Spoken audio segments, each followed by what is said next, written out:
साथियों, जैसा कि आप जानते हैं कि लोकसभा के आम चुनाव चल रहे हैं और हमारी तरह ही बाकी पार्टियां भी मैदान में उतरी हुई और आप लोगों के बीच आके मीठी मीठी बातें करेंगी, आप लोगों का वोट लेने की कोशिश करेंगी।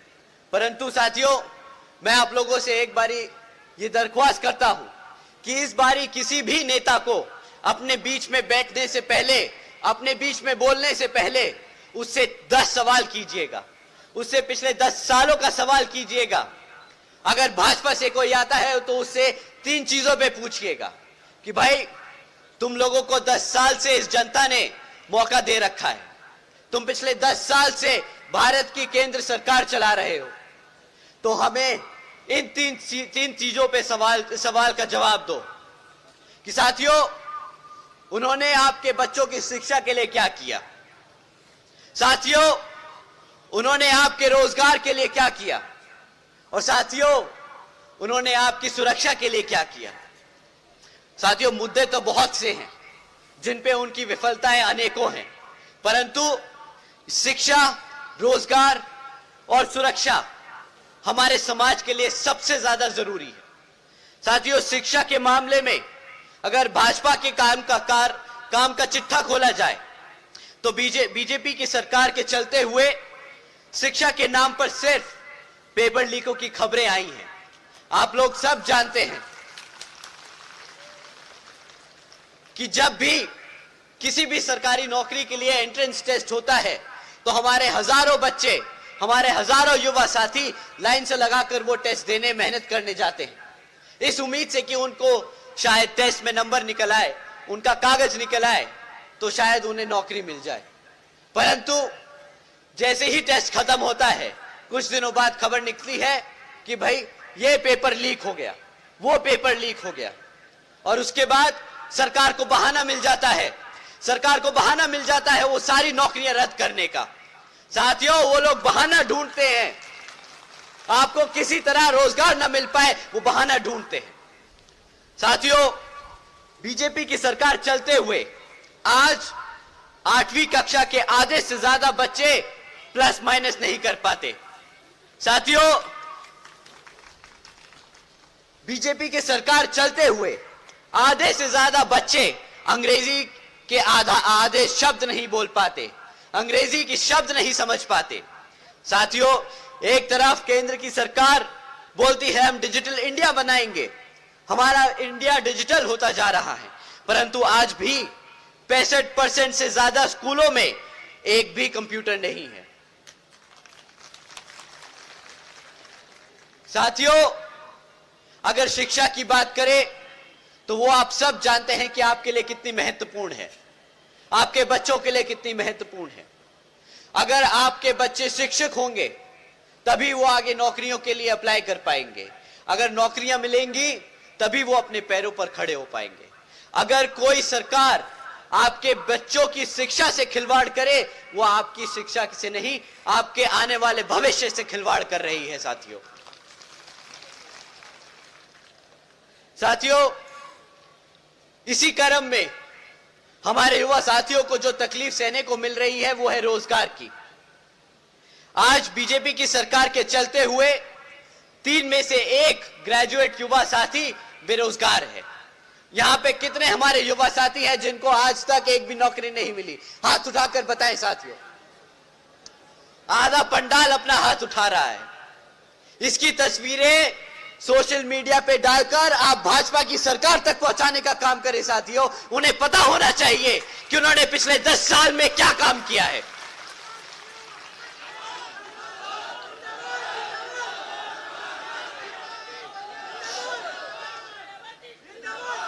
साथियों, पिछले 10 सालों में सरकारी नौकरियों का तो आता पता नहीं, अगर प्राइवेट सेक्टर में कहीं एक आधी नौकरी निकल भी जाती है तो वहां पर भी 10-10 नौकरियों के लिए 10-10 हजार लोग अप्लाई कर रहे होते हैं। कहां से मिलेगा रोजगार? कहां से आपके बच्चे अपने पैरों पर खड़े हो पाएंगे? बताइए साथियों। आपको मैं एक खबर सुनाता हूं, यह अभी कुछ महीने पहले न्यूज़पेपर में हेडलाइंस थी। 90,000 से ज्यादा पीएचडी स्कॉलर्स, इंजीनियर्स और ग्रेजुएट्स युवा साथियों ने क्लास 4 की नौकरी के लिए अप्लाई किया। अगर क्लास 4 की नौकरी के लिए पीएचडी स्कॉलर्स को अप्लाई करना पड़ रहा है तो साथियों, नौकरियों का कितना बुरा हाल है इस देश में, यह आप सब बखूबी जानते हैं। जब नौकरियां नहीं होंगी तो सरकार अपनी जनता को कैसे शांत रखेगी, आपका दिमाग, आपका ध्यान कैसे भटकाएगी। आप जानते हैं इन भाजपा के लोगों ने क्या नया स्कीम निकाला। इन्होंने नई स्कीम निकाली है कि आज ये लोग फख्र से बताते हैं कि 80 करोड़ से ज्यादा लोगों को ये मुफ्त में राशन की देने का काम कर रहे हैं।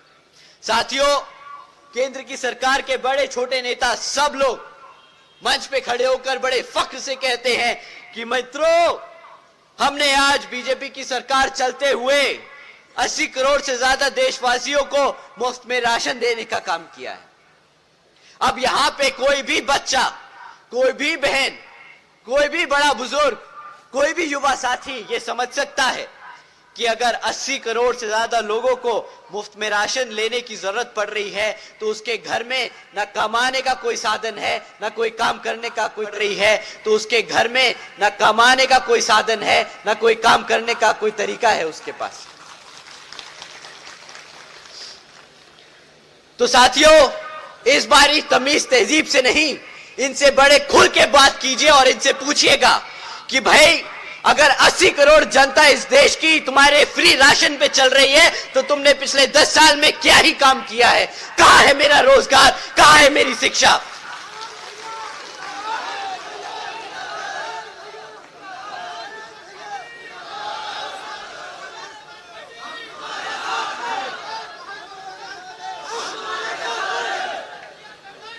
साथियों, दूसरा सवाल, इसी 80 करोड़ की स्कीम पर, इसी राशन की, फ्री राशन की स्कीम पर आपको दूसरा सवाल इनसे पूछना होगा कि भाई, ये 80 करोड़ लोगों को फ्री में राशन बांटने की कीमत क्या है? क्योंकि ये भी कभी ना कभी आपके टैक्स के पैसों से दिया जा रहा है। ये भारत की सरकार का लिया हुआ कर्जा है जो हमारे लोगों को बांटा जा रहा है राशन की और राशन के रूप में। तो साथियों, इसकी कीमत भी आज नहीं तो कल आपके बच्चों को चुकानी होगी। तो इनसे पूछे कि इसकी कीमत क्या है। साथियों, सरकार का डेटा कहता है कि अगर भारत की सरकार 80 करोड़ लोगों को ये मुफ्त में राशन देने का काम कर रही है तो इसकी कीमत 2 लाख करोड़ से ज्यादा है। साथियों, अगर भारत सरकार का पैसा, अगर आपकी मेहनत की कमाई का पैसा 2 लाख करोड़ रुपया ऐसे मुफ्त में राशन में बांटने में लगाया जाएगा तो फिर यहां पे कौन सा डेवलपमेंट हो रहा है, इसका भी जरा हिसाब देने का काम आ गया है। साथियों, अब ये 2 लाख करोड़ रुपए राशन पे खर्च रहे हैं। प्रति एक घर में कितने का राशन पहुंच जाता है महीना? 500,000 रुपया, 500,000 रुपये का राशन महीना मिलेगा, 150 रुपए का। साथियों, हम कहते हैं महंगा से महंगा कर लो तुम करप्शन, इसमें भी ले जाओ 1000 रुपए का राशन। साल में 6,000 रुपए से ज्यादा का राशन नहीं मिलता है हमारे गरीब लोगों को। साल में 6,000 रुपए से ज्यादा का राशन नहीं मिलता, परंतु इसके बदले आपसे क्या लूटा जाता है? अगर क्लास 4 की भी नौकरी दे देते तो महीना 15-20 हजार रुपया तो मिलता। साल का 2.5 लाख रुपया मिलता आपको। 6,000 रुपए लेके, 6,000 रुपए का राशन देके आपसे 2.5 लाख रुपए लूटने का काम करते हैं ये। साथियों, इनका गुजरात मॉडल अगर यही कहता है तो नहीं चाहिए हमें गुजरात का मॉडल, नहीं चाहिए हमें ऐसा फ्री का राशन। हमें अपने पैरों पे खड़े होने का अवसर चाहिए जो हमारे बाबा साहब दे के गए हैं।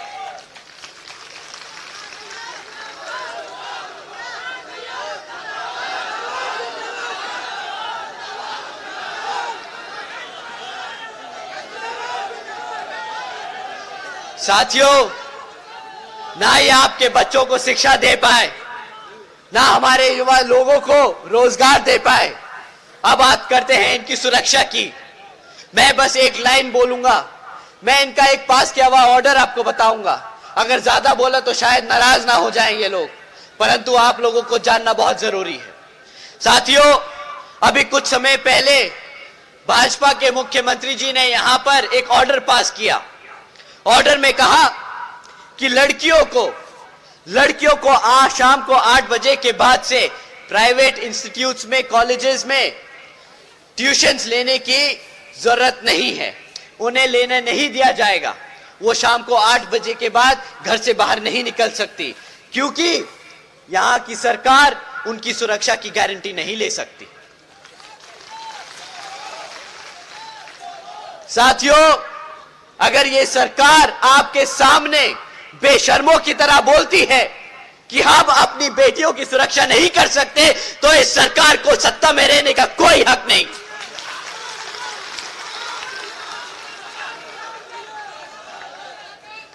ना ये सुरक्षा दे पाए, ना ये शिक्षा दे पाए, ना ये रोजगार दे पाए।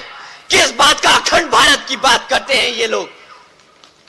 कहां से बनेगा अखंड भारत जब आप अपने लोगों को, अपनी जनता को सुरक्षित नहीं रख सके? आप लोगों ने धोखा नहीं दिया है, आप लोगों ने हमारी जनता को धोखा नहीं दिया है, आप लोगों ने गद्दारी की है। आपसे बड़ा देशद्रोही नहीं अगर आप अपनी आवाम को अपने पैरों पर नहीं खड़ा कर सकते। साथियों, ना सुरक्षा दे पाए, ना शिक्षा दे पाए, ना रोजगार दे पाए। जिन लोगों के सर पे छत थी वो भी छीन ली। ये सरकार गर्व से बोलती है कि हमारी सरकार तो बुलडोजर की सरकार है। हमारी जनता ने, हमारी भोली जनता ने इसलिए आपको वोट नहीं डाला था, इसलिए आपको वोट नहीं डाला था कि आप हमारे घर उखाड़ दें, अपनी बुलडोजर हमारे लोगों की छतें उखाड़ने का इस्तेमाल करें। साथियों, अगर ये लोग इतनी सी बात नहीं समझ पाए कि ये एक बेइज्जती का टैग है, बुलडोजर की सरकार एक बेइज्जती का टैग है, तो इनको कोई ज्ञान देने की जरूरत नहीं। आप लोगों को इनसे सिर्फ सवाल करने हैं, और अगली बार ये आप लोगों के बीच में आए, जो इन्होंने आपके साथ किया है वो आप इनके साथ करेंगे। इन्होंने आपके हाथ में कटोरा थमाने का काम किया है। साथियों, इस बार ये वोट मांगने आए तो इनको वही खाली कटोरा थमा के वापस भेज दीजिएगा।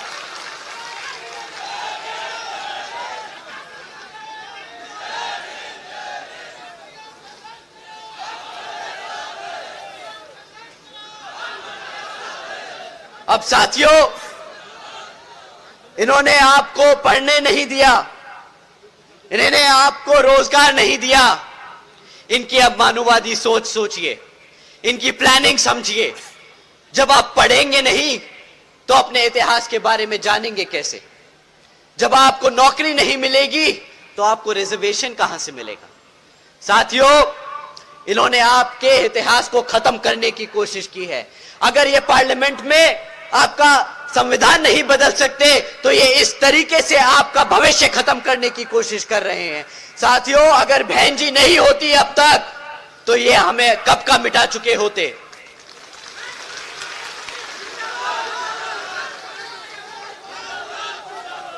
साथियों, इस बार आने वाले लोकसभा आम चुनाव में आप लोगों को इनको खदेड़ के भगा देना है मैदान से, और हाथी वाले निशान के सामने वाला बटन दबाकर यहां बहन जी के हाथ मजबूत करने का काम करना है।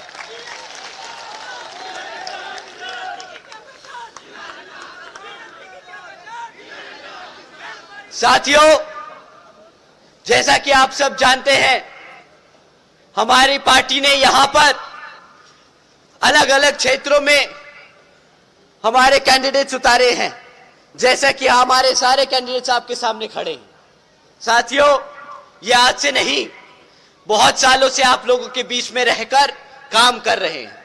तो समय आ गया है कि आप लोग आने वाले चुनाव में इन लोगों को वोट डालकर यहां पर पार्लियामेंट में भेजने का काम करें, ताकि ये आपके लिए पार्लियामेंट में जाकर आपके हकों के लिए लड़ सकें। आप सब बैठ।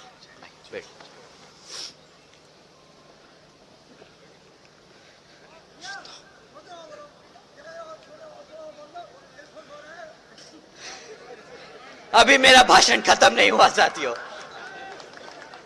अभी तो बेइज्जती करना बाकी है, प्यार प्यार से करेंगे।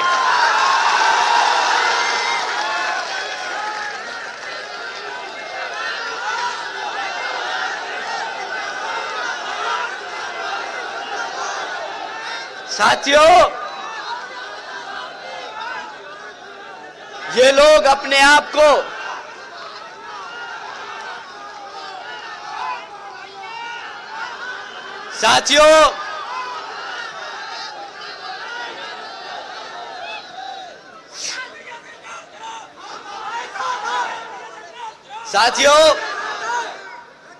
ये लोग अपने आप को बहुत समझदार समझते हैं। ये बोलते हैं कि भारत ने गुजरात का मॉडल फॉलो किया और भारत को $5 ट्रिलियन की इकोनॉमी बनाने का काम कर रहे हैं। इन समझदारों से कोई सवाल करे और इनको एक फैक्ट दे कि भाई जब 2014 में आपने केंद्र की सरकार में अपनी सत्ता ली थी, तब भारत की सरकार पर 58,60,000 करोड़ का कर्जा था। एक समझदार आदमी भी ये जानता है कि अगर उस पे कर्जा बढ़ता जाएगा तो वो फाइनेंशियली कमजोर होता जाएगा। वो कोई तरक्की नहीं कर रहा, वो कर्जे के पैसे पर जी रहा है। वो समय खरीद रहा है कि उसे कभी ना कभी तो वो पैसा चुकाना होगा। जब इन्होंने 2014 में भारत सरकार में ये लोग वोट लेके पहुंचे थे तो भारत सरकार पर 58,60,000 करोड़ का कर्जा था। आज 10 साल बाद 2014 में यही कर्जा बढ़कर 152 लाख करोड़ हो चुका है। साथियों, क्या यही है समझदारी का काम? कोई समझदार आदमी क्या इतना कर्जा लेता है? क्या कोई कर्जे से आज तक अपने देश को बड़ा बना पाया है क्या? आप ही बताइए साथियों। इन्होंने तो अगले 10 सालों बाद अपना पल्ला झाड़ लेना है। ये तो मंच पर आकर फिर खड़े होकर बोल पड़ेंगे, अरे हम तो फकीर आदमी है, झोला उठाकर चल पड़ेंगे। और ये 152 लाख करोड़ का कर्जा हमारे लोगों पर छोड़ जाएंगे। इन लोगों की पुरानी फितरत है साथियों, दूसरों का काम दूसरों पे चिपकाने का। ये लोग मार्केटिंग का काम बहुत बखूबी अच्छे से जानते हैं। ये लोग पिछले 10 साल में सिर्फ अपनी मार्केटिंग करते आए हैं। हर दूसरे दिन एक नई योजना निकालेंगे, कभी ये योजना कभी वो योजना। जब योजनाओं के आइडिया खत्म हो जाएंगे तो योजना 2.0, योजना 3.0, योजना 4.0, इनकी योजनाएं नहीं खत्म होंगी साथियों। पर हकीकत में उन योजनाओं का जमीनी स्तर पे कोई फायदा नहीं। वो योजना के लिए अगर 100 रुपए लगाने को रखते हैं बजट में, तो उन 100 रुपए में से 10 रुपए जमीन पर आते हैं। 90 रुपए ये अपनी मार्केटिंग एजेंसीज को देते हैं ताकि गांव-गांव तक इनका वो मैसेज जाए। अरे गांव तक मैसेज पहुंचाना नहीं, वो योजना का काम कराना होता है ताकि आपका गरीब आदमी आपके मेहनत कमाए हुए पैसे से उसका फायदा हो सके। ये मॉडर्न इंडिया की मॉडर्न मार्केटिंग एजेंसी है साथियों। ये इलेक्शन जीतने आपके भले के लिए नहीं लड़ते, ये इलेक्शन अपने आप को सत्ता में रखने के लिए लड़ते हैं। ये इलेक्शन आपको सत्ता से दूर रखने के लिए करते हैं। ये इलेक्शन आपको कमजोर रखने के लिए करते हैं। ये इलेक्शन हमारे संविधान को बदलने की कोशिश के लिए लड़ते हैं। साथियों, इनसे बड़ा देशद्रोही कोई नहीं।